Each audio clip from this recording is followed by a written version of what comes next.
ഇത്രയും കാര്യങ്ങൾ നമ്മൾ ചേച്ചിയുടെ ജീവിതാനുഭവങ്ങൾ അല്ലേ, ബന്ധുക്കൾ, സുഹൃത്തുക്കൾ എല്ലാവരും പങ്കുവച്ചു. ഇത്രയൊക്കെ കേട്ടിരിക്കുന്ന ഇവർക്ക് ഇനി പലതും ചോദിക്കാനുണ്ടാവും ചേച്ചിയോട് അല്ലേ? പിന്നെ അതൊക്കെ എന്തൊക്കെയാണ് അവർക്ക് അറിയേണ്ടതെന്നൊക്കെ നമുക്ക് ചോദിക്കാം. ഇപ്പം എത്ര വയസ്സായെന്ന് അറിയണം. എനിക്കോ? പറയരുതോ? ഇല്ല, പറഞ്ഞുകൂടാ. ഞങ്ങൾക്ക് സ്ത്രീകളോട് വയസ്സ് ചോദിക്കരുതെന്നാണ്. സോറി, എനിക്ക് വിരോധമൊന്നും ഇല്ല പറയാൻ, പക്ഷെ എല്ലാരും പറയുന്നത് പറയരുത്. വയസ്സായി. ആ, ഇപ്പം ശരിക്കും അമ്മയുടെ വയസ്സായി. അന്ന് മകളുടെ വയസ്സേ ഉണ്ടായിരുന്നുള്ളൂ പലരുടെ അമ്മയായിട്ട് അഭിനയിക്കുമ്പോൾ. പക്ഷെ ഇപ്പൊ എനിക്ക് അമ്മയുടെ വയസ്സൊക്കെ ആയി. പാട്ടുകാരിയാവാനാണ് ആഗ്രഹം എന്നും പാട്ട് പഠിച്ചിട്ടുണ്ടെന്നും ഒക്കെ ഒരുപാട് പറഞ്ഞിരുന്നല്ലോ. പറഞ്ഞിരുന്നതല്ല, സത്യമാണ്. അല്ല, അതിനെക്കുറിച്ച് ഒരുപാട് വിവരിച്ചിരുന്നല്ലോ. അപ്പോൾ ഈ അഭിനയ രംഗത്തെ കുറിച്ചാണ് പിന്നീട് പറഞ്ഞത്. ഇതിനിടയ്ക്കുള്ള ആ ഒരു ഗ്യാപ്പ് എന്താണെന്നുള്ളത്. ഗ്യാപ്പ് ഇല്ലായിരുന്നു. ആ ഉള്ളൊരു വഴിത്തിരിവിനെ കുറിച്ചൊന്ന് വിവരിക്കാവോ? അതായത് ഞാൻ അരങ്ങേറ്റം കഴിഞ്ഞ് കവിയൂർ NSSൽ പഠിച്ചുകൊണ്ടിരിക്കുന്ന സമയം നാടകത്തിൽ പാടാൻ, കറക്റ്റാണ് അവളുടെ ചോദ്യം, നാടകത്തിൽ പാടാൻ വേണ്ടി ഒരു കുട്ടിയെ അന്വേഷിച്ചു. അപ്പം ഞാൻ ഈ അരങ്ങേറ്റത്തിന് വിവരമൊന്നുമില്ലല്ലോ, കുഞ്ഞല്ലേ, തകർത്തടിച്ച് പാടി. അപ്പോൾ എല്ലാവർക്കും ഭയങ്കര ഇഷ്ടമായി. അങ്ങനെ ഏതോ ഒരു മാഷ് പറഞ്ഞറിഞ്ഞിട്ട് ദേവരാജ മാഷ്, അറിയില്ലേ, പരവൂർജി ദേവരാജ മാഷും അന്ന് ഞങ്ങളുടെ പിന്നെ ട്രൂപ്പിലൊരു വലിയ ആളുണ്ടായിരുന്നു, കേശവൻ പോറ്റി എന്ന് പറയും, ശങ്കരാടി സഹാവും, ഇവർ 3 പേരും കൂടി വീട്ടിൽ വന്നു. ദേവരാജ മാഷ് എന്നോട് പാടാൻ പറഞ്ഞു. അപ്പം ഞാനൊരു കീർത്തനമാണ് പാടിയത്. എനിക്ക് തോന്നി ഇത് ഇഷ്ടപ്പെടത്തൊന്നുമില്ല, ഇവർ വേണ്ടാന്ന് പറഞ്ഞ് പോവെന്നൊക്കെ വിചാരിച്ചെന്നാലും ഞാൻ കണ്ണടച്ചിരുന്നൊരു കീർത്തനം പാടി. മാഷക്ക് ഇഷ്ടമായി.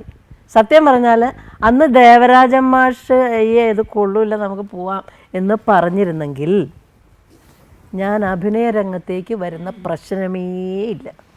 ഇപ്പോൾ കവിയൂർ പൊന്നമ്മ എന്ന പേര് നേടി ഇന്നത്തെ നിലയിലെത്തി അറിയപ്പെടുന്ന ഒരു നടിയായി വളർന്നു അല്ലേ? ഒരുപാട് പേരുടെ സ്നേഹവും ആരാധനയും പിടിച്ചു പറ്റി.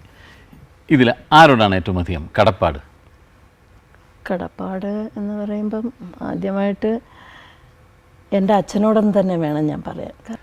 ഏറ്റവും അധികം വെറുക്കുന്നത് എന്തിനാണ് ചേച്ചി? ചിലരുണ്ടല്ലോ എന്ത് കണ്ടാലും അതിൽ നല്ലത് ചിന്തിക്കാതെ ഈ തിന്മ മാത്രം ചിന്തിക്കുകയും പറയുകയും ചെയ്യുന്നത്. ഒരു പെരുമാറ്റം കൊണ്ട് ഏറ്റവും അധികം ശ്രദ്ധയും സ്നേഹവും പിടിച്ചു പറ്റിയ ഒരു സഹപ്രവർത്തകൻ അല്ലെങ്കിൽ സഹപ്രവർത്തക ആരാണ്? എനിക്ക് ലാലിനോട്.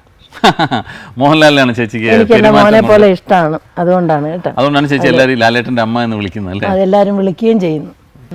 ജീവിതം വ്യർത്ഥമായി പോയി എന്ന് തോന്നിയിട്ടുള്ള നിമിഷം ഉണ്ടായിട്ടുണ്ടോ? ഉണ്ട് സിദ്ധ, ഒരുപാടുണ്ട്. പക്ഷേ അത് ഓർമ്മിക്കാൻ ആഗ്രഹിക്കുന്നില്ല, പറയാൻ വേണ്ട. ഇനി മരിച്ചാൽ മതി എന്ന് തോന്നുന്ന ഒരു നിമിഷം ഉണ്ടായിട്ടുണ്ടോ? ഉണ്ടെന്ന് പറഞ്ഞാൽ വിശ്വസിക്കുമോ? ഉണ്ടായിട്ടുണ്ട്.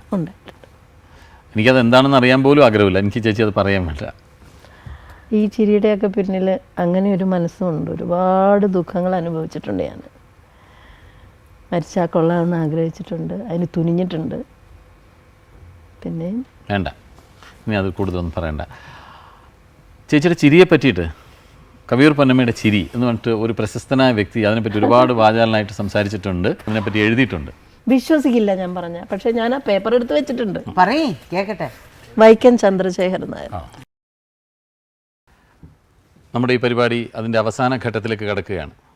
ഒരു മറയുമില്ലാതെ, ഒരു മടിയുമില്ലാതെ, ഒരു പിശുക്കുമില്ലാതെ എല്ലാവരും തമ്മിൽ സ്നേഹം പങ്കിട്ട വളരെ കുറച്ച് നിമിഷങ്ങളായിരുന്നു ഇത്രയും നേരം നമുക്കല്ലേ?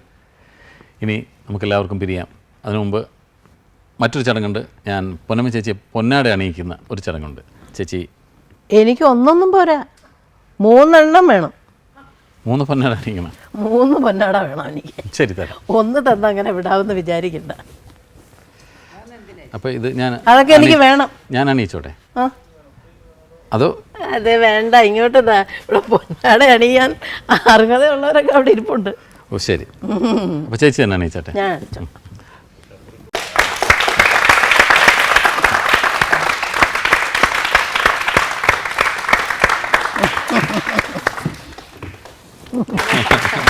സിനിമയിൽ ഒരുപാട് കെട്ടിപ്പിടിച്ചത് അതുകൊണ്ട്